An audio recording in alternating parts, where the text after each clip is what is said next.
Welcome back to the Sports Source. I almost forgot the name of the show. I'm forgetting everything. This segment brought to you by Southeast Termite and Pest Control. The weather is great outside this time of year, nice and warm. Time to head outside and enjoy your backyard, your patio, but you better mosquito-proof it first, folks. Southeast Termite and Pest Control can do that. They have a brand new mosquito treatment that is more effective on mosquitoes than ever before, and it doesn't impact the good flying insects in your yard. You're not going to be hurting bumblebees and butterflies and all that kind of stuff, just the mosquitoes. And nobody cares about killing mosquitoes. SoutheastTermite.com is where you can learn more. I use these folks and I have for many years.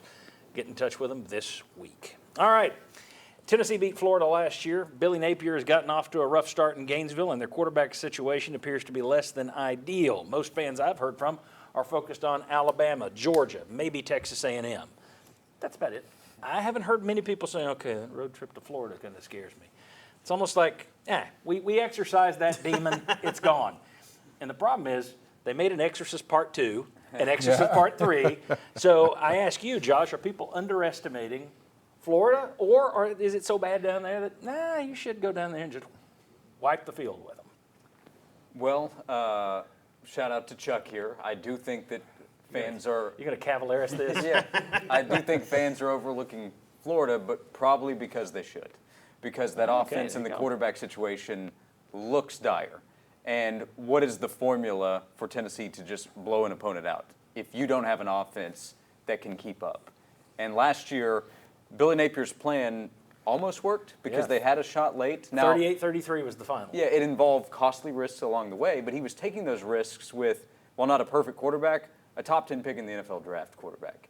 Graham Mertz is not that kind of talent. I don't think he's anywhere close He's to not that even kind of Fred Mertz. Yeah, so they almost went to overtime in the spring game, and everybody was saying no, because they didn't want to see any more of that offensive football. So that is why it would be difficult for Florida, but it's still Florida, and it's still on the road, and it's still the first SEC game of the season. If you sleepwalk and you make some mistakes, things can happen. Utah was better than Florida last year and lost to Florida. How good will Florida's run defense be? That's what I want to know, because Tennessee's offense takes off when their run game is going. You saw it against Clemson when the run game got going in the second half. Joe Milton looked just fine. First half, when the run game wasn't there and it was all on Joe Milton to matriculate the ball down the field, it wasn't there.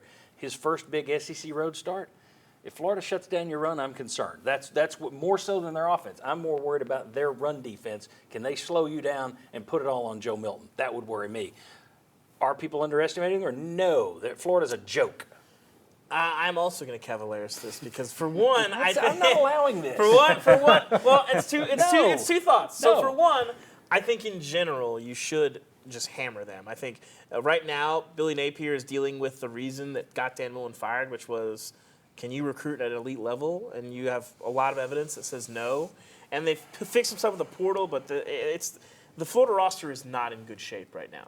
Now the flip side of that is, if you went back over the last 10 years. And you ranked Tennessee's worst performances of that year. How about the last 18 years when they beat you 16 of those? Yeah. How many times is that Tennessee's? Like, you could make a case last year, other than South Carolina, Florida might have been their worst game. Like, they really did not play well in that ball game. And like every time, like 18, that nightmare where it's 28-0 at the end of the first quarter. You have the 31-3 debacle, and was it 2019? Well, you had two Hail Marys in there. They just seem to never really play up to their potential against Florida. So for that reason, I would be very concerned. On paper, you should smack them, but there's a lot of reasons. And of course, first game in the SEC on the road also is a real factor as well. Bob, what do you think? Yeah, worry a lot. This Tennessee team isn't the team you had last year. I'm sorry. And I mean, I'm hoping Joe Milton is great. I think he has potential to be great. But he's had really one great half since he's been at Tennessee, the second half against Clemson. The rest of the time, he hadn't been that great. And this is going to be a rowdy place for Tennessee to go, although I think it won't be as rowdy as it has been in the past. You'll probably have more Tennessee fans traveling back down there again, some things like that. But worry about this team. Mm-hmm. I mean, I just think it is a different team than you had last year. Here's the thing that's interesting about the team you had last year. It's 11-2. It's a great year. 11-2. You beat Alabama. You beat Clemson. Beat LSU on the road. It's a great year. You got hammered by South Carolina. You were in a battle with Florida there at the end. If Pitt doesn't have a kicker that misses 2 field goals, you lose in game number 2. So even though it's a great year, I'm not taking away. That's what college football is. These games, they're not played on paper. So when we look at it and we go, oh, they'll beat them and they'll beat them and they'll beat them. Just look at the recruiting rankings. Explain how Missouri held Georgia to within 4 points. Yeah. Is there any explanation? What should No. happen is not what happens Yeah. often. And Especially in this series. if you go back to the schedule conversation earlier, if you expand out, look at Florida's schedule, look at who they have to play on the road and how difficult that can make things, they will look at that Tennessee game, especially if they lose to Utah. They're going to say, we can't be 1-2. Yeah. That Tennessee game is maybe the most important game to Florida this season. It's going to be And, interesting. and here's the other thing, and I agree wholeheartedly with Dave. I think Florida just doesn't have On that paper, wealth yeah. of talent that they used to have. But they still have athletic ability on defense. Their defense is still going to be okay. They've got okay players. Now, whether they play better or worse than that, you've got an offensive line that's unproven. I mean, once again, I think there's lots of reasons to sit back and say, I think they should win in Florida. Today's point, I think they could win big in Florida. If they lose, no one on this panel is going to be surprised the next Sunday. No. And that way. yeah, I mean, That's why we attempted to Cavaliers. it's history. I mean, 16 Yeah. out of 18. And as you say, there were bizarre losses and underachievements going all the way back.